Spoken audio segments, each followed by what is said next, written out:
fucking guy's terrifying. Hats off to Alex. He's a fucking killer. He's a special fighter. He's a special human being. What he's done in this game.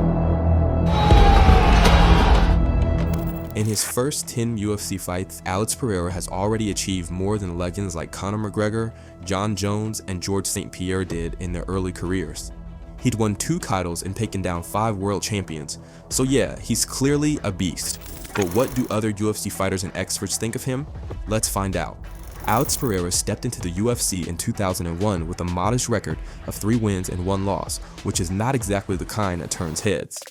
But his reign as a 2-division glory kickboxing champion, and more importantly, his 2 wins over Israel Adesanya, who was ruling the UFC's middleweight division at the time. 这个躲真漂亮，非常漂亮啊！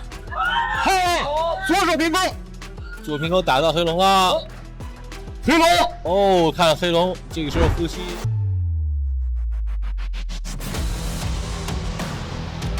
Caught the UFC's attention. Because of his history with the dominant champion Adesanya, Pereira needed just 2 UFC wins to land a title eliminator against Strickland, a guy who loved to talk big. I'll just come out and say it, man. I've been training hard, ready to knock this guy out, training with kickboxers, and I'm ready. There's not one glory fucking kickboxer in any fucking weight class that I couldn't stand and bang with. So don't fucking tell me just because you're some big fucking Brazilian, you knocked out Izzy 20 years ago, that fucking I can't stand with you. Strickland had only been knocked out once in 28 fights, but he paid the price for his bold words when Pereira clacked him and sent him to the shadow rounds in less than a half a round. Since then, he's become best friends with the Brazilian and he never wants to fight again. Hats off to Alex. He's a fucking killer. I could spar Alex and I could go point for point and I could hit him. I could kick him. But the difference is the man touches you and you just die. I'm not scared of Alex. The problem is my chin will just go, I'll go to sleep. Like it's a weird thing when you fight Alex. If you gave me one free shot and you said give everything I can, I'm not knocking him out. But I just know that no matter what the fuck I do, he's gonna eat it. And if he just touches me one good one, good night, motherfucker. A few months after knocking out Strickland, Pereira stepped into the cage against Israel Adesanya for the UFC middleweight title. And just like Strickland, Izzy was loud and confident before the fight. I want to be the first person he sees when he wakes up. I want to make sure I'm right in his line of sight, so when he wakes up, he's looking at me and then looking at the ref. I want to be the first person he sees when he wakes up. That's how I see this fight going. Trust me, he knows I put him on skates last time. And this time when I put you on skates, I'm gonna leave you frozen like Elsa. Izzy had Pereira on roller skates in the first round, but in the 5th, the tables turned. Pereira cracked him with a brutal left hook, and just like that, the king was dethroned. The only weak spot in Pereira's game was his grappling, but if he could patch that up, many believed he was bound for greatness. On only his 7th mixed martial arts fight, if the grappling of Pereira can get somewhere close, I don't mean catch up to the striking, I don't think that's ever going to happen, but if the grappling of Pereira can improve to a point where he's very, very competent, the man could reign supreme for a very, very long time. Pereira's reign didn't last long, as Izzy got his revenge and knocked him out just 6 months later. With their rivalry now settled, traditionally, right, everyone's going to be like, oh, well, it's 1-1 in MMA, there should be a trilogy. I don't keep score, I settle them. But I'm gonna say it's settled. Adesanya finally gave Pereira his flowers. And honestly, he's a special fighter. He's a special human being. What he's done in this game, in fighting, and for his life as well. And I'll always respect him. And I'm grateful for those moments because for me, it taught me so much about myself and where I can go. After dominating at middleweight, Pereira moved up to light heavyweight because cutting down the 185 pounds was becoming too much. He go cause problems at 205, and fuck, good luck to everybody else, because he's a motherfucker to deal with, I'll tell you that. In his first fight, he edged out former champ Jan Blachowicz by decision. He was good, he was, tough and stuff like this, but nothing what I don't feel before, Yeah.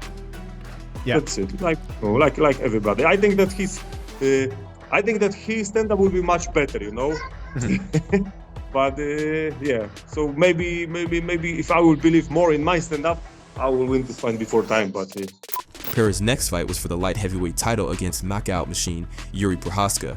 But Yuri was no match for the Brazilian and got knocked out in just 2 rounds. Hello everyone, I just want to say to all of you, thank you for your support. this is for me just a motivation. Nothing else.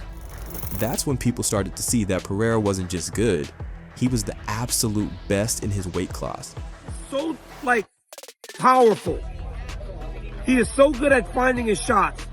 If you are forced to fight this man in this extended stand-up fight, you don't really have that great of a chance to win the fight. Joe Rogan was one of the few who saw it coming since he knew Pereira was that good long before he ever stepped into the UFC. Jacoby, that Justin Jacoby KO? Savage. Jesus Christ. I was like, this fucking guy's terrifying. He was just different. He was just different. The power was different. The style was different. It's a weird style. Hands down, weird movement, but super technical, man. Confusing. You see him, you say, oh, this guy doesn't know what he's doing. He just hits hard. Negative. Incorrect. Completely unique style, very technical, and very well thought out. Pereira's fast rise and growing popularity in the MMA world earned him a spot to headline UFC 300, the biggest event in the promotion's 3-decade history. And across from the end stood another former champion, Jamal Hill, who was as cocky as they come. I've seen that he's not on my level. It's not close, and I can't wait to get in there tomorrow and show that. Pereira wasn't one for trash talk, but he took things to a whole new level inside the cage. After brushing off what seemed like a low blow, he told referee Herb Being to back off, then dropped Hill with the bottom of a left hand and followed up to finish him off with a brutal knockout. That was an infinite awe moment for Poatan. After Jamal, who I like a lot, fucking checked his nuts. Herb, chill for 1 second. Yeah. And then he threw that left hook out and, oh my God. He's the champ. You gotta look like champ. that. Bro, 2-division champ and just a handful of fights in the UFC. Instant Hall of Famer in my mind. Instant Hall of Famer. It's unbelievable. Knocked out. Listen, Alex Pereira, I will never underestimate this man ever again. You now have Alex Pereira, who's an amateur. He's an amateur. He's at 8 fights.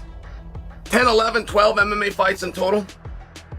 8 fights in the UFC. In those 8, he's beaten 5 champions and or former champions. He was my fighter of the year last year. I made that argument right on SportsCenter.